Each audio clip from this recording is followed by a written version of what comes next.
Pokemon games look like and I want to know why. Cards, cafes, stores, toys, plushies, apparel, movies, anime, home goods, stationery, snacks, food, glue sticks, shampoos, this, that thing. Game Freak have their grubby little hands in literally everything. And when I say Game Freak, yes, I mean Game Freak. Dating back to 1996, Blue and Red are the first instance of the existence of the entity that is Pokemon. And guess who created and owned it at the time? That's right, Game Freak. Or more accurately, Satoshi Tajiri and Ken Sugimori. In 1998, 2 years later, Game Freak, Nintendo, and Creatures, the company that made the Pokemon trading card game, came together and co-founded the Pokemon Company. Since then and to this day, each of those three companies own 33% of the franchise that is Digimon. Sorry, Pokemon. Arguably one of the most advantageous business transactions of all time, with Pokemon now being, say it with me everybody, the world's largest franchise, about to top $100 billion in revenue. That's almost double of the next highest franchise in Disney and exactly 50 NBA Jams. So I ask you, once again, and not for the last time, why do the games look like They are the main thing that is Pokemon. The cards, merch, and anime, they all draw inspiration from each new video game release. The animes are animated beautifully. Even the spin-off underfunded animes like Pokemon Concierge, which has been highly praised for its cheerful atmosphere and its visuals. And I should know, I've watched it twice and I cried both times. Even the Pokemon cards, some of them look so beautiful that people take them and they put them in protective little tiny glass houses. And it's funny because those same people, when you mention how bad the games look, will start throwing stones in those same tiny glass houses. So can we have an honest conversation about why everything else Pokemon branded is of such high quality and production, but the video games are a laughingstock outside of the Pokemon fandom community? Yeah, pause. I'm gonna stop you right there, buddy. This video is sponsored by Nixie, and if you can believe it, I've been looking at Switch accessories for almost a decade, and these joypads are easily some of the best third-party accessory for the Switch that I think I've ever seen. I was immediately blown away by the quality of all their products, both in the way they shipped them to me that had really nice packaging. They sent me pretty much their whole product range, including this GameCube-inspired keyboard. You can clearly tell this company cares a lot about the way their buttons feel and sound across all their products. 22 different RGB lighting modes, and I found some user-created modes in the app. The keys are hot swappable, and this little dot matrix screen up here, you can program it so easily. I threw the U Joy-Cons from my logo on mine. Moving on from there, they also do a wireless controller. This thing feels like an Xbox Elite controller, but you can use it on the Switch and PC and Android and iOS. You know, sometimes like button layouts can get confusing, like Xbox and Switch, they look different. Well, guess what? You pop off the faceplate, you can just move those suckers around wherever you want. So that thing is awesome. And then we take a look at the Hyperion 2 wireless joypads. They have such a nice ergonomic design that makes it really comfortable to hold. You have programmable back buttons, Hall effect sticks for zero drift. All of those clicks are so satisfying and addictive and crisp. I can't get enough of them. They have 6-axis gyro motion sensing. They also have removable faceplates. These RGB lights are so easy to change. This one, you just press one button and then you can scroll along to change the colors. This is a hell of a way to spruce up your Switch 1 if you plan to keep playing it. There'll be a link down below for Nixie and all these products. Go check them out. Thank you, Nixie, for sponsoring, and thank you guys for supporting my sponsors when I have them. Okay, yeah, you keep talking. What is it? Pokemon sucks? Man, this guy doesn't shut up. You know, I heard he skipped all the story in Arceus. Personally, I'm excited for the new game. They brought back Tepig. Pokemon fans will give you 100 excuses when you bring this up about how as long as the games are fun, yeah, the visuals don't matter. Yeah, I mean, that is inherently true. I mean, look at Witcher 3, the Switch version. That is and always has been Nintendo's own mentality. You know, as long as the game is fun, doesn't matter what it looks like. But how long are we going to use that Nintendo expression to excuse poor game development? Pokemon Legends Z... Oh! Don't you leave that comment. Oh, but Game Freak are doing their bestest westest. And the game, it's not even out yet. Yeah, I know. I'm sure that impression of you definitely prevented the comment you were about to leave. It's not just about ZNA. It's about Game Freak's approach to video game development since they made the switch to the Switch. So we have a lot to look at. And in the words of Ash Ketchum himself, you can't undo what's already been done, but you can face up to it. That's an actual quote. See, I did research. You didn't believe me. I gotta get ahead of this a little bit because I have talked about Pokemon graphics a bunch here on this channel, on my podcast, and whenever I bring it up, people often say the same things. And one of them is, he's not a true Pokemon fan. He skipped all the dialogue in Arceus, so you can't take his opinion seriously. I'm not sure how skipping this very bloated story correlates to my eyes functioning, but it seems worth it to try and get ahead of this, so I'm gonna let you know now, I am actually a Pokemon fan. I'm not super hardcore, like I haven't made it my whole identity. I don't have a tattoo, I don't own a Lucario fursuit that I wear on weekends. Look, I wish I had both of those things. One of my first games was Red. Who could forget playing Gold as a kid? And so many others. In fact, I've played pretty much every mainline Pokemon game. Never played Black and White, because it was just that age where I was falling out of Pokemon before I decided to fall back in. And at this point now, I'm just waiting for a Black and White remake because everybody says it's the best one. The first time I went to Japan, half the stuff I brought back was Pokemon merchandise. We even made sure to get a reservation at the Pokemon Cafe, and let me tell you, when Chef Pikachu came waddling out to ask me if I liked the meal he cooked, I almost wept like a baby. It was so wholesome. What I'm trying to say is I do love Pokemon. But if you were to put a gun to my head and ask me to name a single character in any Pokemon game outside of Professor Oak and my mom, you may as well pull the trigger. You think when I was a kid playing Red for the first time, I gave 2 squirts of piss about the story? No, I was too busy gambling on slots for a Polygon and riding up and down this one shoreline because I wanted 100 Master Balls. Hell, while I was scripting this video, Kim sent me a text saying she just woke up from a nap dreaming about an old Pokemon toy she had where the Mewtwo had tits. We're locked in on Pokemon.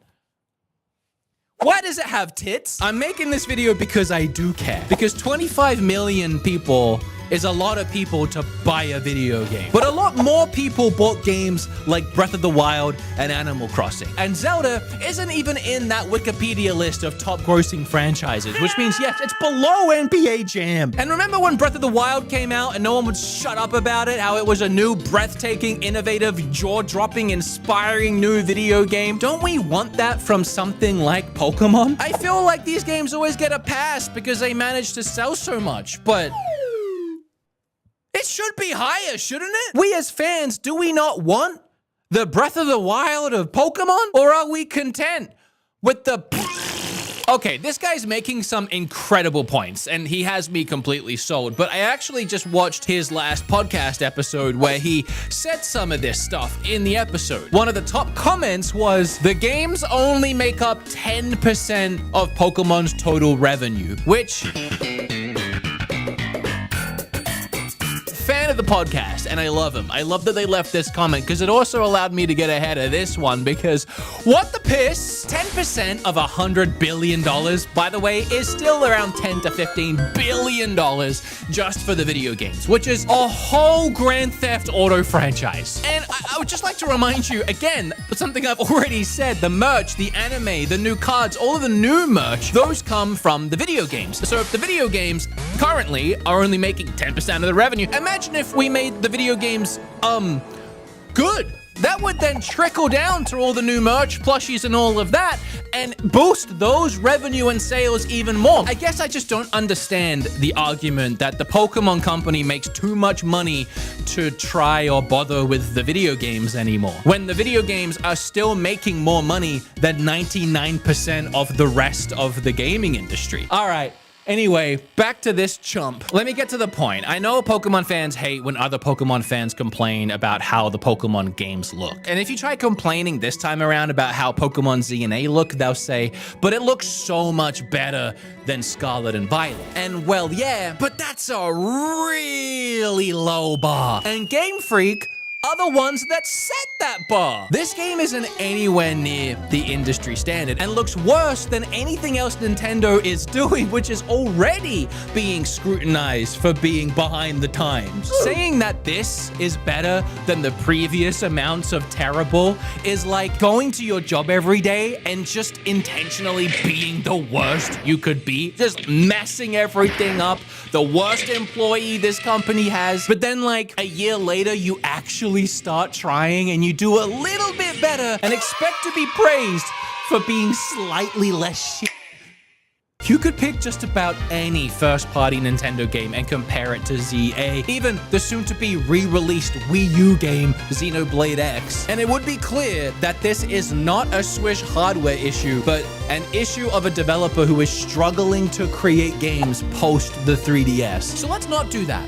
Let's not compare it to those other Nintendo games. Let's do what Pokemon fans like to do and only compare it to Pokemon's own games. A nice little echo chamber for us to play around in, see how our voice sounds. Hello? Hello?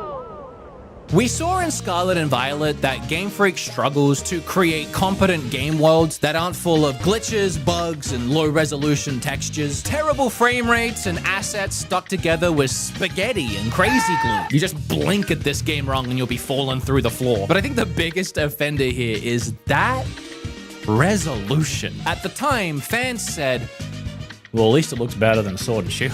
However, comparing Scarlet and Violet to the Pokemon ZA trailer, the new game does look a lot better at first glance. Now, I want to say to Game Freak's credit, looking back at their other Pokemon reveal trailers, all these trailers seem to be rendered within the game. They hide absolutely nothing about the way that their games look and play. So that gives us a very good, trustworthy bar that Pokemon Z and A is an in-game rendered trailer running on the hardware. And if this is true, I will say they've done a fantastic job at fixing resolutions and draw distances. All those jagged edges are completely gone. And I think that's why people look at these two images and think that this new one is so much better. But how did they do that? I think it's pretty clear if you really look at this, specifically the buildings, a way they managed to bring down those jagged edges is by just not having anything that would create a jagged edge. They've flattened out almost every texture and model, specifically all these very similar looking buildings throughout the city. In all three of the other Pokemon games on the Switch, Game Freak designed the buildings with intent and purpose. The architectural designs of the buildings, they had depth. They had balconies, awnings, brick, window sills, glass textures, concaves, you know, like intentional designs, man. Scarlet and Violet, for example, was set in Spain, and they clearly took those buildings as inspiration and went to work sculpting them, and they would look beautiful if you could see them through the jank. But you know, at least the thought was there. Here, almost every building has the same window, just Control-C and Control-V'd all over it. It's honestly giving Lego. I mean, they're just rectangles with stickers stuck to the front. It's also the same tactic they did use in Scarlet and Violet for the environments, and I broke this down in my review of that game. They took one small section of texture and just copy-pasted it everywhere, hoping you wouldn't look at it for 2 seconds and accidentally notice. Incredibly lazy game development, and completely voids all personality and life from a city that's based on a city that is so filled with personality and life. Despite some people thinking that this is Tokyo Tower, it's actually the Eiffel Tower. And this city bears resemblance to the city of Paris. In fact, if you take yourself on Google Street View and you plop yourself right about here, I think I found the street that the trailer is actually set on, which is pretty cool. And credit to Game Freak that I managed to do that and then I could tell what they were going for. But where Paris had these beautiful iron metal balconies, in Game Freak's rendition of that, they have these beautiful iron metal balcony JPEGs. What? I'm actually quite speechless. This is not the way they did it in any of the other games. This is new. And also, Game Freak, by your own logic, if you were just going to copy paste it, you could have just made one balcony and then copy pasted that a bazillion times. Why this? I don't think they're even that lazy. I think there is something else going on here. In Scarlet and Violet, despite how intentional those buildings were, from a distance, or really even up close, but definitely from a distance, they look like the low resolutions and lack of any kind of anti-aliasing. They shimmer and shine, but like in the worst way. So Game Freak, not knowing how to fix this very basic issue, found yet another gameplay development workaround for Pokemon ZA. Flat, lifeless buildings with a picture of what a nice building could look like glued to the front. Now you might say, does it really matter, Wood, what a building looks like in a video game? And I would say yes. If it looks like this, I'm gonna say something. But also, this whole game is set in a city. When you go to New York City and you want to take in the sights, what do you look at? Is it the rats in the street? Is it the weird people dancing on the train that you try really hard not to make eye contact with because you're scared? No. It's the buildings. I'm gonna be looking at these the whole time I play, and they look like this, but some of them have some sort of depth to them. But clearly this is also just one window design that has been copy and pasted several times. What are these windows supposed to be? Or even the ones next to them? Like, I don't really know what I'm looking at. But what I do know is my favorite kind of balcony JPEG is the balcony JPEG that has a flower JPEG on top of it. I mean, that just really ties the room together. But not a single window in this entire trailer has any kind of reflection at all, or presents itself as an actual window. They all just look like Game Freak Googled the word blue and used the first thing that came up in Google image results. Even these huge shop windows, which if we go back and we look at the actual Paris street, you can see a lot of these buildings have little storefronts under them. So this would be a really nice opportunity to fill this storefront window with a store. But nope. Just a JPEG. We even get a close-up of this building as we climb all the way up like the world's ugliest elevator. They're using a JPEG for the whole building, but they couldn't even use a high-quality JPEG. Like, they couldn't even render in the JPEG. Who is designing these? Oh, at least it looks better than the other Pokemon games, does it?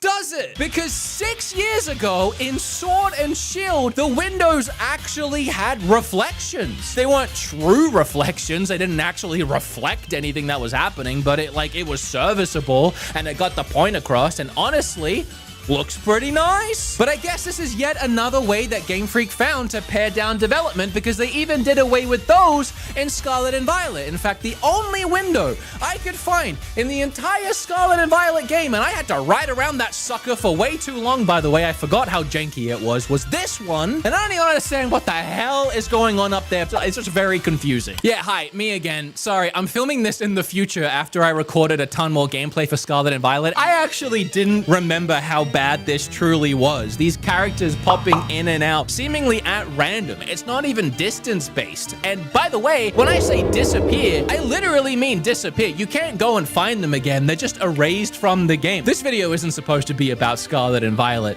but my God. Also, I was recording footage for the video and I saw this, and I never noticed this before, but it's because I'm so obsessed with Windows right now. Another cheap tactic that Game Freak does in their game is they have this placeholder unrendered in city that looks terrible from a distance, but the placeholder city doesn't have lights in the windows. So when you get a little closer to the city, it pops and fully renders in the actual city, and because it's night, The lights all just turn on. They didn't even make an unrendered inversion with lights on for the nighttime. Because why bother? But that window and subsequently the building that it's attached to brings me to another very good point. All three of these games have something in common.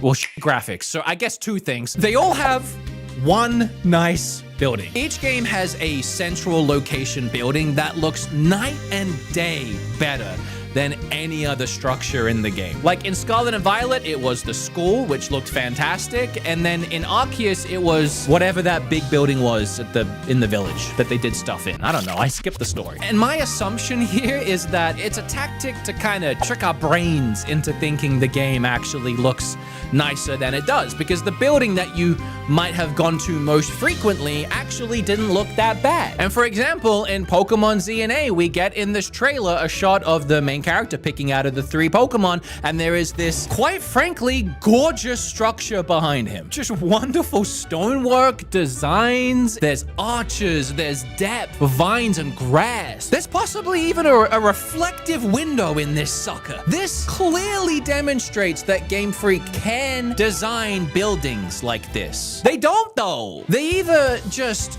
I guess, don't care about the rest of the game, or maybe they don't have the time, maybe they're being rushed, or maybe it's all of these extra designs and details just makes the game look a little worse because it's more things to render. I mean, God forbid we render in a JPEG of a building, let alone an actual building. They don't want to bog the game down with anything that might hurt the overall presentation. A great example here of what I'm looking for, bare minimum, from these games is to look at Scarlet and Violet again, but in 4K. The low resolution of this game on the Switch is not the Switch's fault. These games are very basic. It's just that Game Freak doesn't know how to optimize or build a 3D world. That's not a controversial thing to say. We've seen it countless times in other games on the console, and I know the console can't do 4K, but this is what the game looks like when you fix the resolution.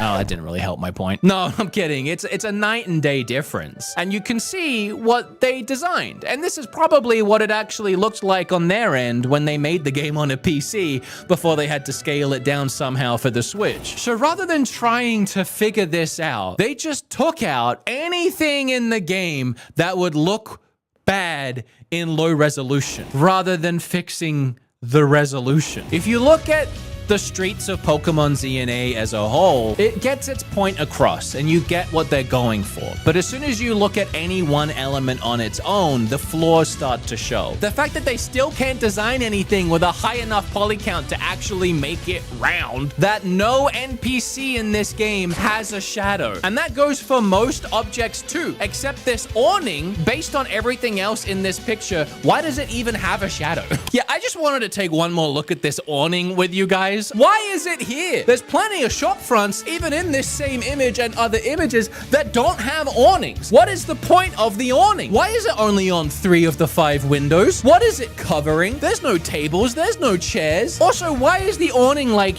half a millimeter thick? One gust of wind and that sucker's gone. When Sword and Shield revealed and I had an issue with the trees, I became the tree guy for a minute. Everyone was like, what is the problem with the trees? Who cares about the trees? I feel like this time I'm going to be the window guy or the awning guy, crashing out over windows and an awning. And once again, it does seem like NPCs are incapable of moving around the game world. They just stand there lifelessly. I mean, this was the case in Pokemon Arceus as well. Even 60 hours into my playthrough, this old lady is still sweeping that one spot. I'm sorry, honey. If it ain't clean now, it probably ain't gonna be. In Scarlet and Violet, there were some characters that had animations, like a little jig, and it looks like all those have been stripped out. And then there were even a few NPCs that would walk around. But due to the game having absolutely terrible draw distances and crazy pop in and pop out, those characters would disappear and reappear like ghosts. And Game Freak, rather than try and figure out how to not have that happen, decided to glue their feet to the ground tighter than they glued the JPEGs to the buildings. Of course, that one is an assumption because they haven't played the full game. Maybe they do move around. A lot of this is based on just the trailer, and I feel like some people are going to say, well, you haven't even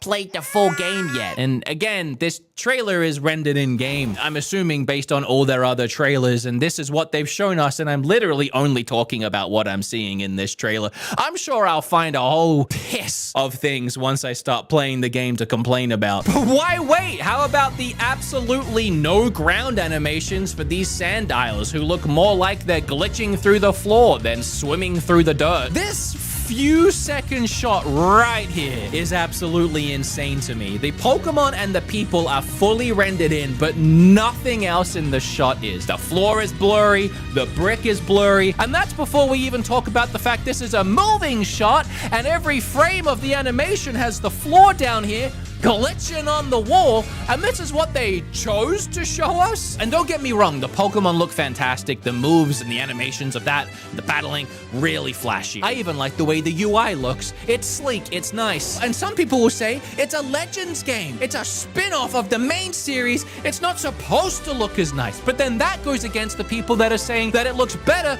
than Scarlet and Violet, which was a main series game. So which is it? Arceus used a more cel-shaded style of visual, which I think actually helped hide a lot of the imperfections. When that game came out, I don't think I really even complained about the way the game looked. I actually kind of liked it. This new Legends game, though, has seemingly dropped that, and they've moved towards the more mainline series art direction. It's not cel-shaded.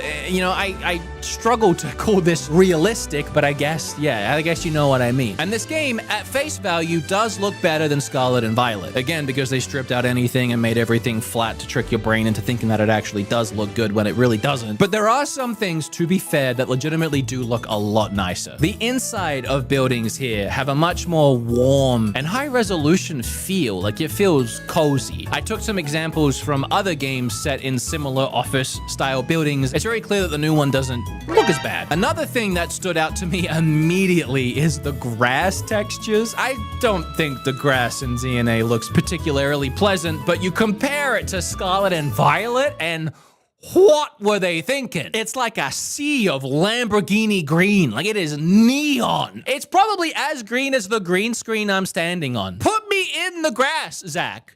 Hello! This was a whole ass game we were handed just a few years ago that we all paid $60 for, complete with 12 FPS gameplay and more bugs than under a rock in my garden. I guess if ZA is good enough to make people finally look back at Scarlet and Violet and realize that they were ripped off in 2022, I mean, I'll take it. I made a video about that game and people were equally upset with me for that. I feel like throughout this video, I've been really trying to get ahead of anything that people will try to say to invalidate my opinion that the game looks bad. And I do feel like it's a losing battle. I mean, on my podcast recently, I pointed out that the games still look pretty rough. And one of the top comments said I was wrong and that they actually really like the way the game looks so far because Tech Pig is back. And yeah, he is.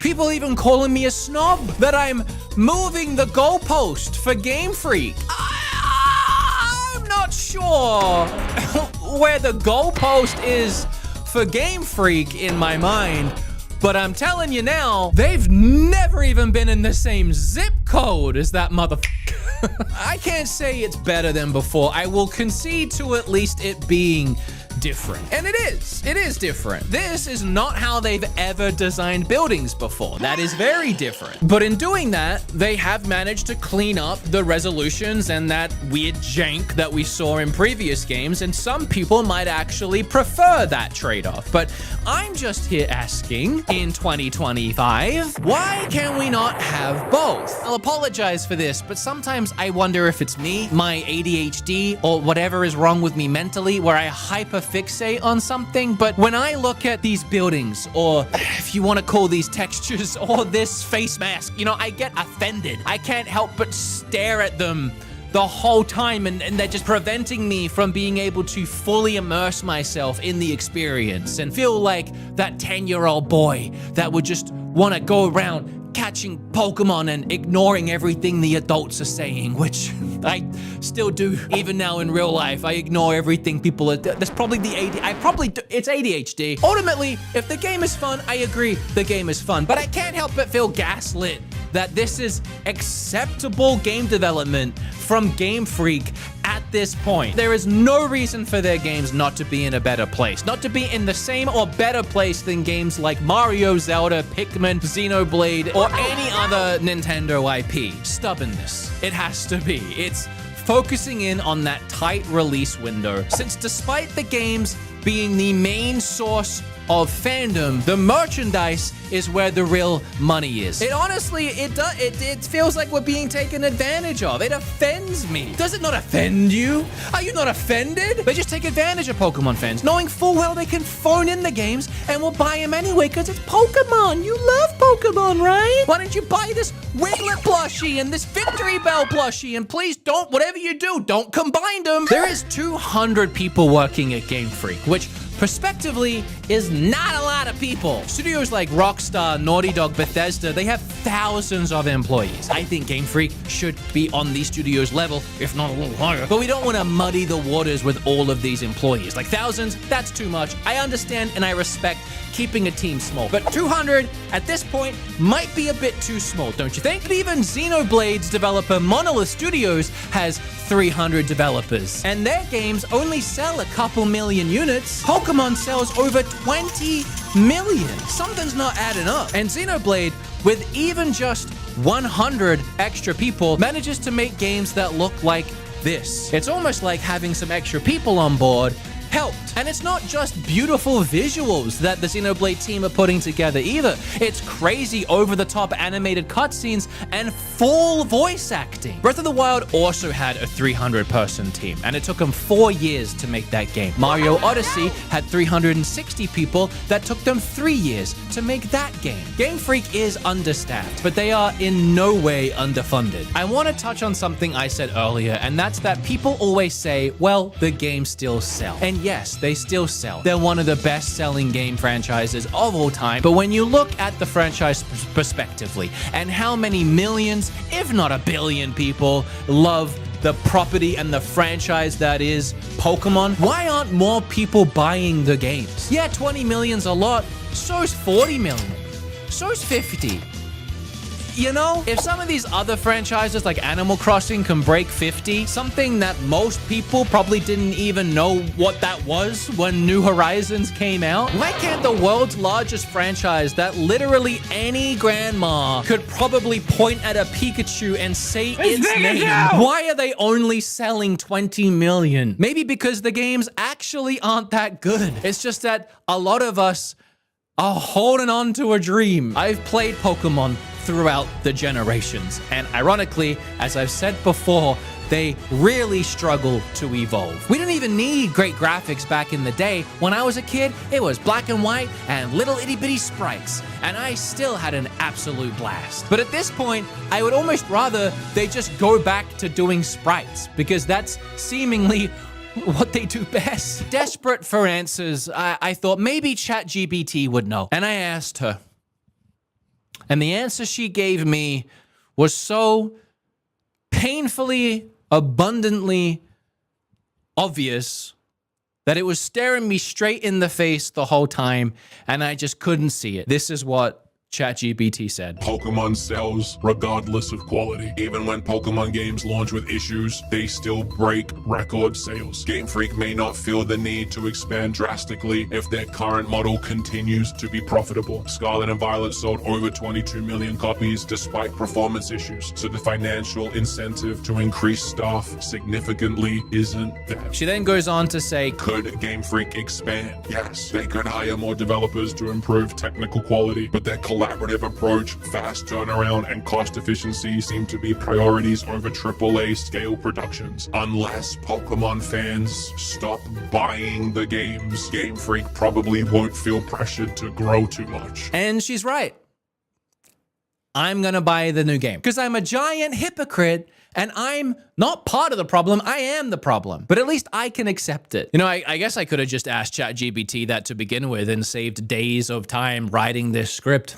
But I'm gonna ask ChatGPT to end this video and I'm gonna present it the way they wrote it. Plagiarism. Is it? At the end of the day, Pokemon games may always look a little rough around the edges. But hey, as long as they keep selling like rare candies on the black market, Game Freak have no reason to change. So until the day that Pikachu's cheeks has RTX lighting and a wild Bidoof doesn't drop to 5 FPS, we'll just have to accept that the Pokemon franchise is the biggest in the world, running off of nostalgia and a dream. Thanks for watching. Don't forget to like, comment, and subscribe. And let me know in the comments what's the worst looking Pokemon moment that you've seen. I'll catch you in the next one. Wow, that was actually pretty good. It's almost like I should be scared that my job is in jeopardy. Oh well.